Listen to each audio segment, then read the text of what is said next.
Tengan buenos días, mis amados hermanos.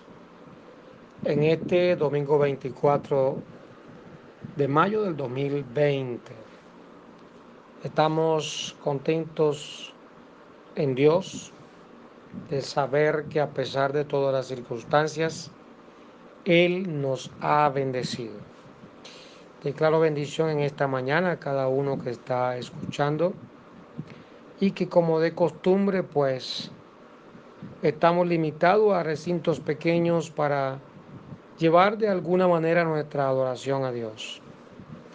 Esta mañana quiero bendecir su vida con un tema que he titulado El valor de un pacto. El valor de un pacto. Génesis capítulo 17, versículo 1 al 3. Versículo 1 al 3. La palabra del Señor dice así: Era Abraham de edad de 99 años cuando le apareció Jehová y le dijo: Yo soy el Dios Todopoderoso. Anda delante de mí y sé perfecto, y pondré mi pacto entre mí y ti, y te multiplicaré en gran manera.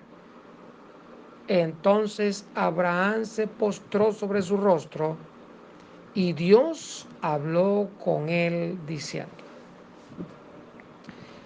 Estas historias sobre el patriarca Abraham nos dejan demasiadas enseñanzas. Y es importante que nosotros en primera instancia sepamos que dependemos en cuanto a la fe en el vínculo con Dios de Abraham. O sea, porque nuestra fe no viene de un pacto generado posteriormente, que sería la ley, sino la promesa que fue dada a Abraham, que está en Génesis capítulo 12, 1 al 3.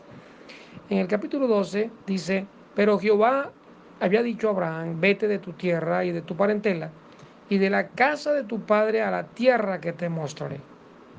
Y haré de ti una nación grande, y te bendeciré y engrandeceré tu nombre, y serás bendición. Bendeciré a los que te bendijeren, y a los que te maldijeren maldeciré. Y serán benditas en ti todas las familias de la tierra. Es allí donde entramos nosotros. En esa bendición a todas las familias de la tierra. Ahora fíjese, hermano, entre este capítulo 12 y el capítulo 17 hay 24 años de distancia, porque dice que Abraham, cuando salió de Ur de los Caldeos, después de escuchar a Dios que le dijo que se fuera de su tierra y su parentela, él tenía 75 años. Y luego encontramos en el capítulo 17 que dice que era Abraham de edad de 99 años y aún no había tenido hijo, pero había una promesa, un pacto sobre él. Ahora, es importante que nosotros entendamos esto, porque el día que Dios decidió escogerte a ti como instrumento para su servicio, que fue antes que tú nacieras, porque fue lo determinado para la iglesia, la esposa del Cordero, Él también ya tenía todo el equipamiento para lo que tú ibas a hacer en su obra. Si tú no estás consciente de todo esto, entonces te va a ser difícil o vas a tener que pasar más años. En otra oportunidad le voy a hablar un poquito de lo que fue la relación de Abraham con Lot y todas las peripecias que tuvo que vivir Abraham por tener pegado a las costillas a Lot. Yo quiero que tú en esta mañana reflexiones sobre el lugar que ocupas en Dios, porque fue una promesa que Dios le dio a este hombre. Y luego de eso, Dios empezó a abrir camino. y necesitó 24 años para que Abraham saliera de Lot y de todas las torpezas que le estorbaban en el camino, para que luego Dios cumpliera con él la promesa.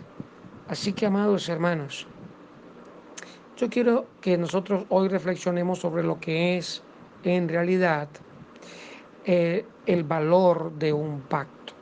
Y quiero tocar ahí aspectos importantes sobre lo que incluso es el nuevo pacto. Por eso quiero que tú sepas que estás bajo el nuevo pacto y que sobre ti está la presencia de Dios y que debes de lastrarte de algunas cosas que te impidan desarrollar tu ministerio. Ok, empezamos entonces hablando del pacto unilateral de Dios. Fíjate bien, Dios sabía que nosotros los hombres somos alguien que no cumplimos en nuestra naturaleza los preceptos de Dios. Y sin embargo, Dios decide pactar con el hombre, aún con ese conocimiento. El libro de Génesis capítulo 8, versículo 21 dice, y percibió Jehová olor grato, y dijo Jehová en su corazón, no volveré a maldecir la tierra por causa del hombre, porque el intento del corazón del hombre es malo desde su juventud, ni volveré a destruir a todo ser viviente como he hecho. O sea, Dios estaba consciente de que nosotros hombres no estamos hechos por nuestra naturaleza a la medida de lo que son las exigencias de Dios. Ahora bien, ¿por qué Dios hizo entonces esto de pactar o de usar hombres en la tierra? Primero, porque Dios sabe que entre todos los hombres siempre habrá alguien que pueda inclinar la balanza en la dirección que Él quiere. Y yo sé que quizás tú que me estás escuchando eres una de esas personas capaces de dirigirte a pesar de tu propia carne y a pesar de los deseos y las situaciones que se presenten en tu vida, decidir por Dios. También, aunque el mal es más atractivo, siempre hay quien decide el bien. Y Dios lo sabe. Eso son razones por las que Dios haya querido tratar con nosotros. También Dios necesitaba dar la oportunidad a aquellos que tienen corazón puro para expresar su deseo libremente. Qué lindo es Dios. Por eso hizo un pacto unilateral, porque Dios sabía que nosotros no podemos darle a Él nada que Él no pueda obtener. Así que aún a sabiendo de eso, Dios decide pactar con el hombre. Ahora fíjate, Dios reconoce nuestra fragilidad, lo que nos hace vulnerables y poco confiables. Por eso Dios decide dar la oportunidad para que alguien con esas características enfrente al enemigo y pueda vencerlo solamente con la ayuda de Dios.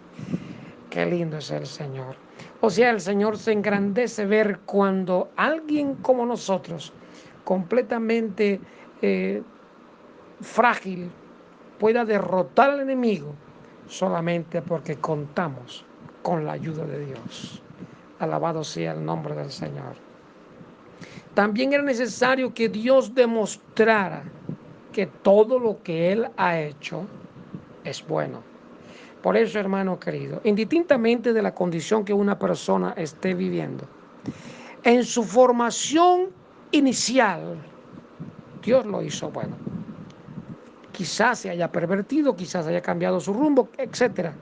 Pero Dios cuando lo hizo, realmente lo hizo bueno. Y yo creo eso.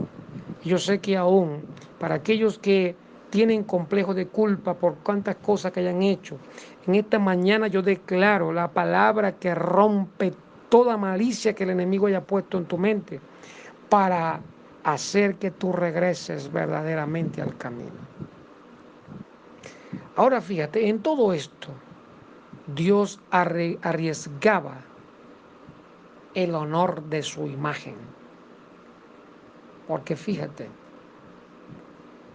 el primer acto de amor que Dios hace para con el hombre fue poner su imagen en nosotros, o sea, una señal distintiva que nos ligara directamente a Él. Esto es tremendo, porque si el hombre hubiese eh, dañado o no hubiera uno que hiciera completamente el propósito de Dios, entonces, ¿dónde quedaba la imagen de Dios? Por otro lado, Dios nos deja en la capacidad de dirigir todo lo que Él había creado.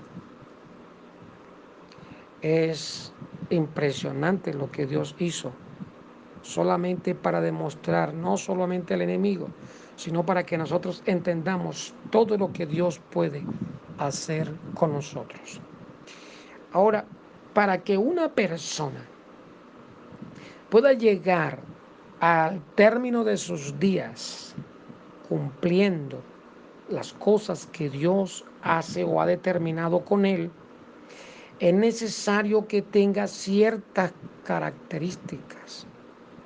Ahora miremos cuáles son las características de un hombre de pacto, porque ya de Dios sabemos, pero hay características específicas en un hombre de pacto.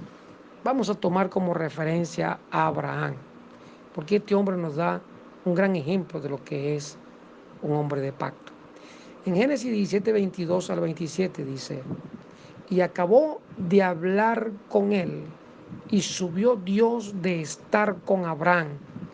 Entonces tomó Abraham a Ismael su hijo, y a todos los siervos nacidos en su casa, y a todos los comprados por dinero, y a todo varón entre los domésticos de la casa de Abraham, y circuncidó la carne del prepucio de ellos en aquel día.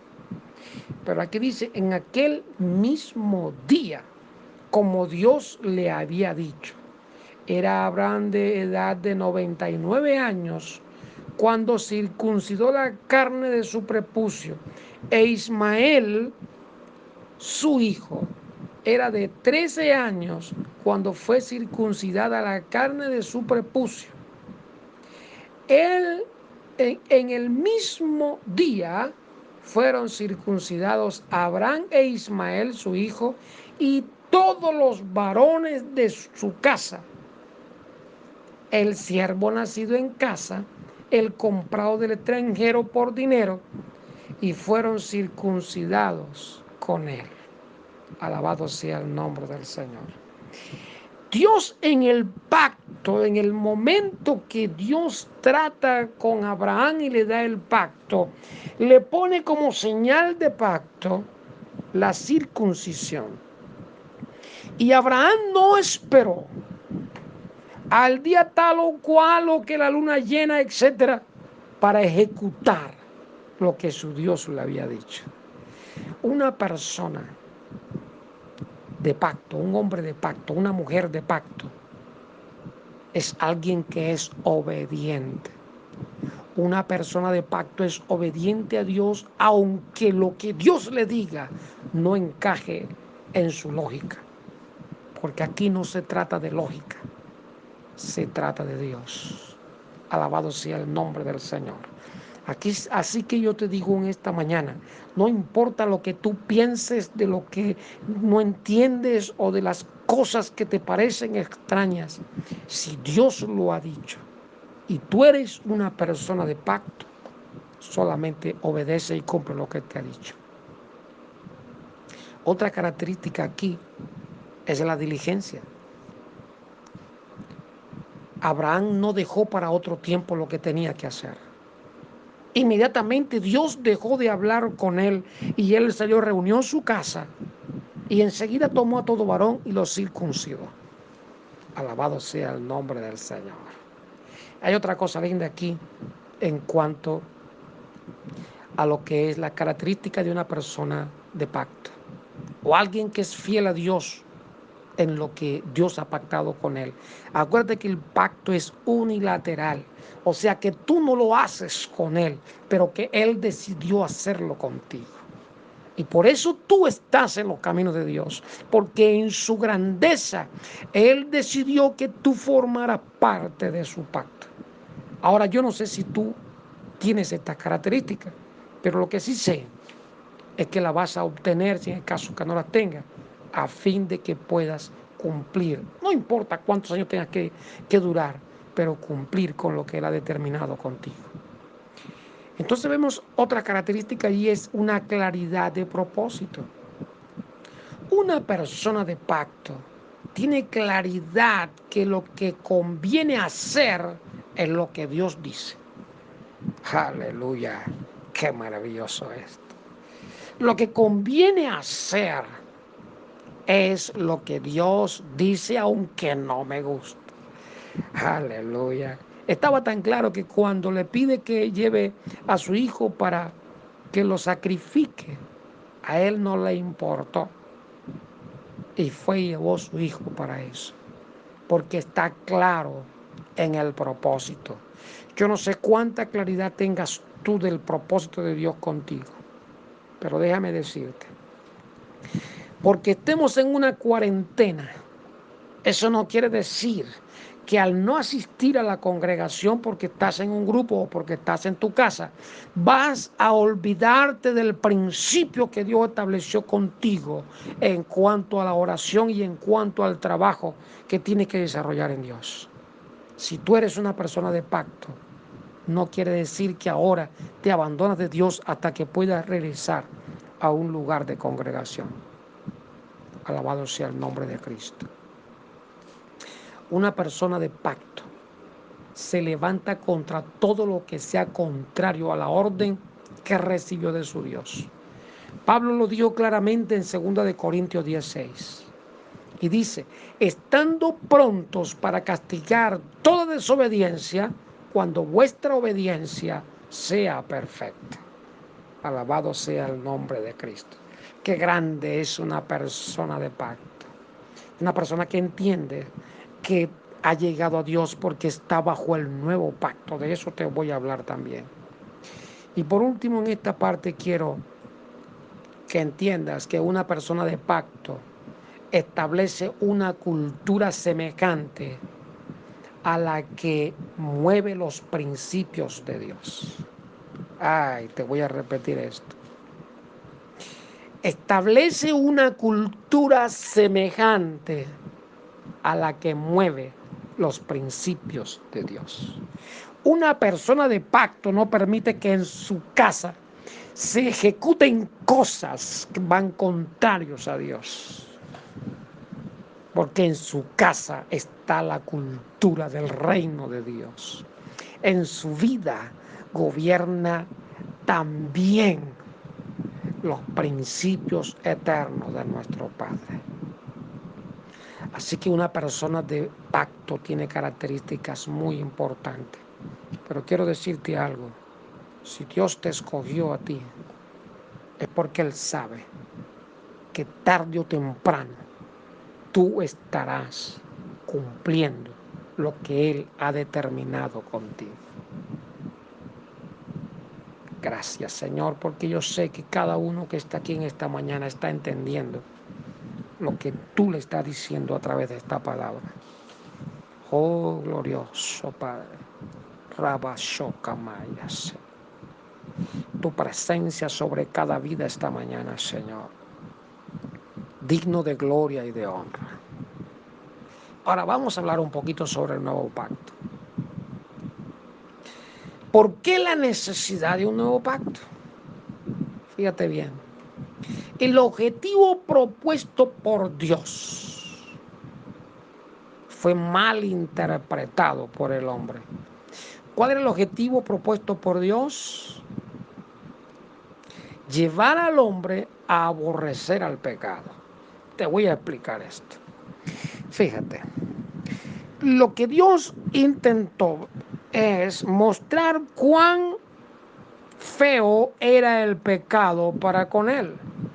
Entonces, cuando una persona pecaba, tenía que matar a un animal para que ese animal o su sangre le sirviera por un tiempo de perdón. Ahora, eso debió estimular al hombre a entender que su pecado daba muerte a alguien.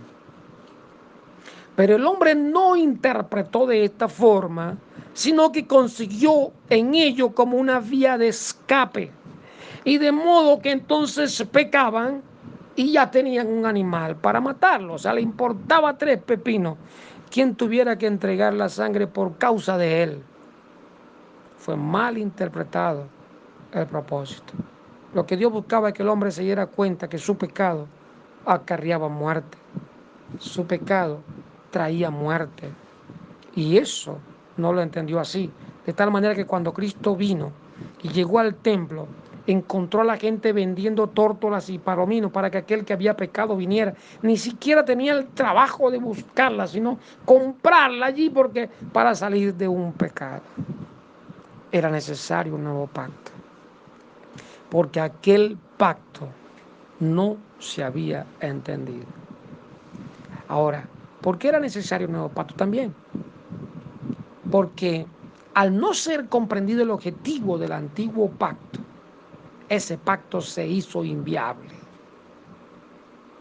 Ya ese pacto no tenía propósito. O sea, ¿para qué una cosa que no funcionaba para lo que fue creado? Entonces, era necesario un nuevo pacto. Aleluya. Esto había traído como consecuencia el costo de vida animal. Y si eso continuaría, ustedes se imaginan a dónde hubiese llegado la muerte animal. Creo que hubiésemos llegado a la extinción completa de esos animales. Por lo cual, ese pacto se hizo inviable. Era necesario un nuevo pacto. Ahora, ¿cuáles son las implicaciones de un nuevo pacto? Fíjate bien. Un nuevo pacto necesita redimensionar el pensamiento del hombre. Ya no podían seguir pensando que había que buscar algo que sustituyera mi forma de vida para perdonar mi pecado. De modo que era necesario que entendieran que no era una simple reunión o religión en un lugar determinado. No era la perpetuidad de un ritual lo que Dios andaba buscando. Lo que Dios quería es traer el reino de Él a la tierra.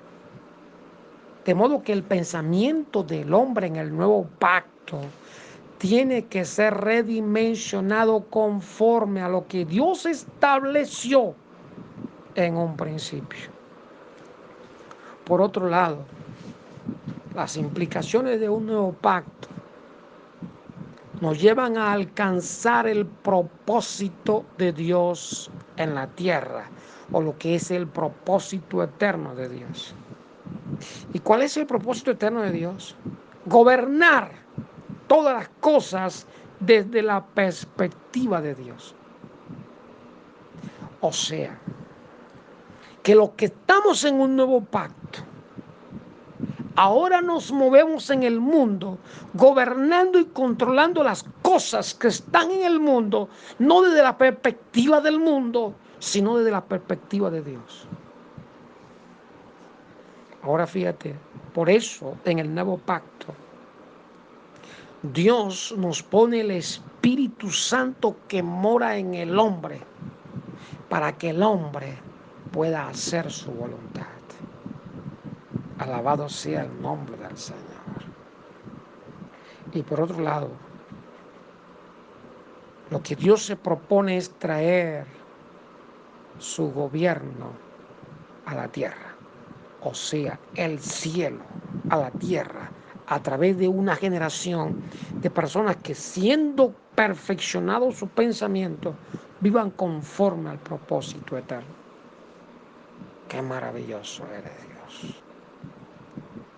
Ahora, ¿cómo se ejecuta el nuevo pacto en la tierra?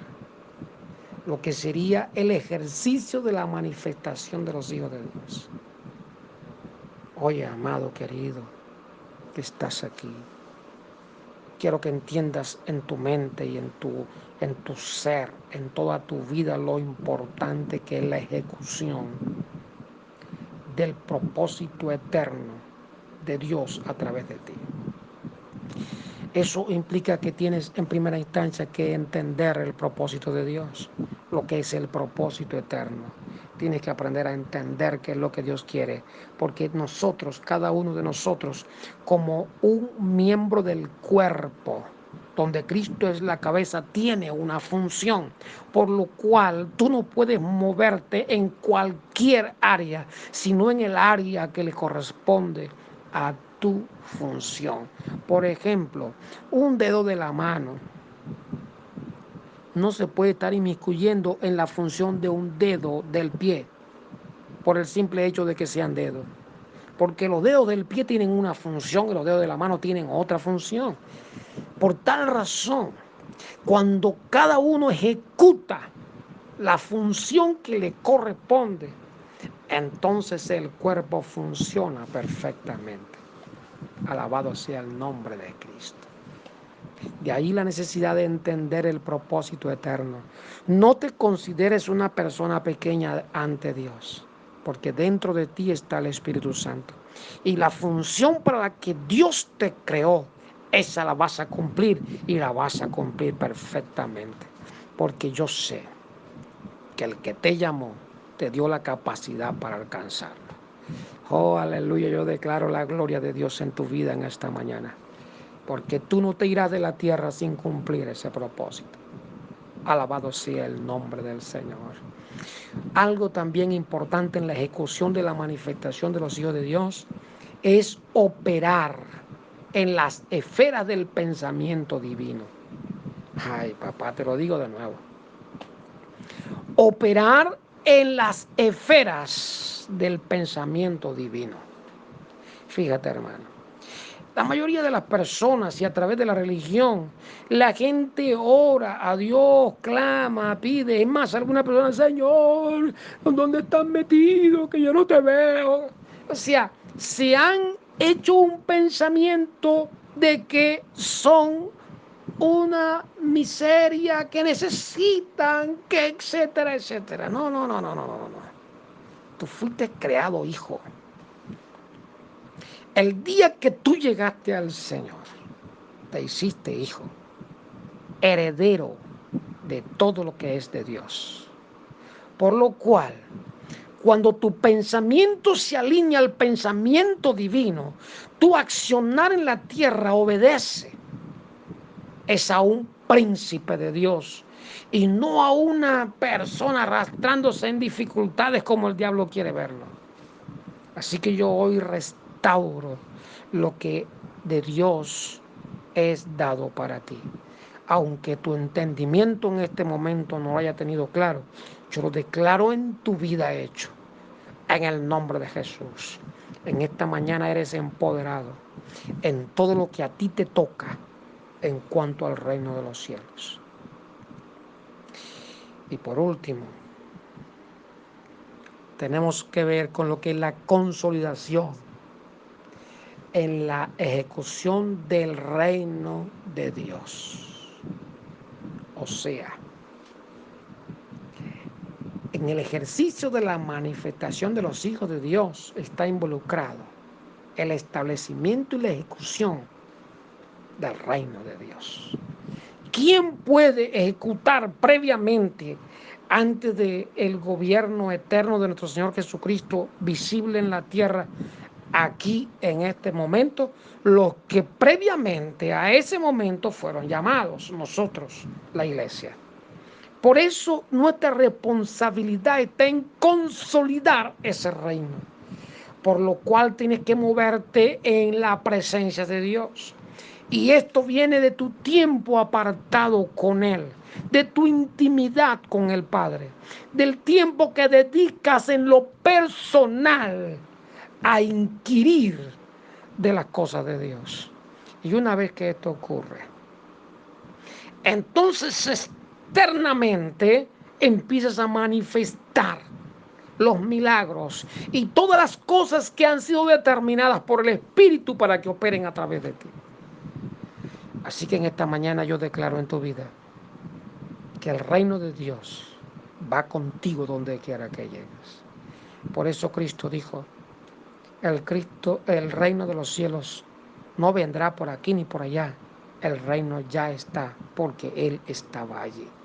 De modo que si Él está en ti a través de su Espíritu, el reino está en ti.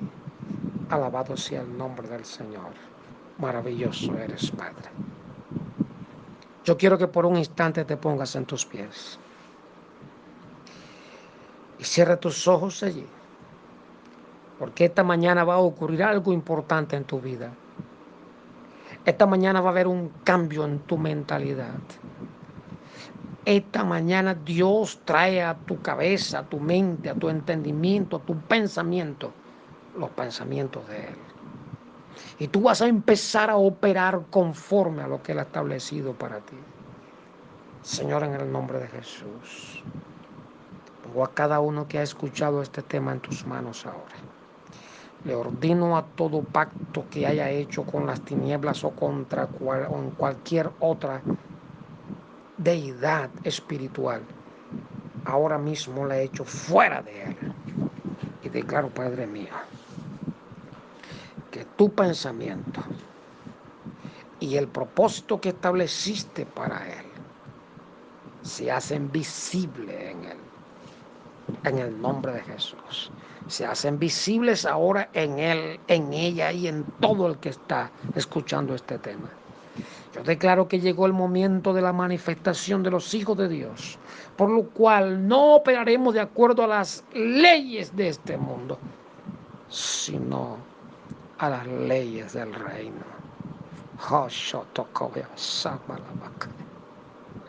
Santo es su nombre, Padre mío. Llena la vida de tu hijo y de tu hija ahora. Restaura lo que ha estado débil en ellos. Oh, saca la impureza y las cosas que no le dejan progresar. Y cumple tu palabra en ellos. En el nombre de Jesús de Nazaret. Recibe toda gloria y toda honra. Gracias, Padre, porque tú lo haces, Dios.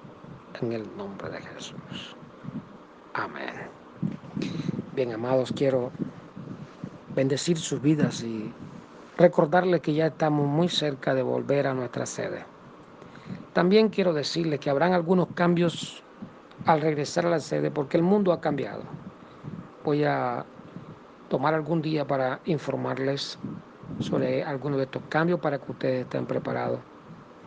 Pero tenemos que estar adecuados a las circunstancias que nos exige la situación que vivimos. Dios te bendiga y Dios te guarde. Amén.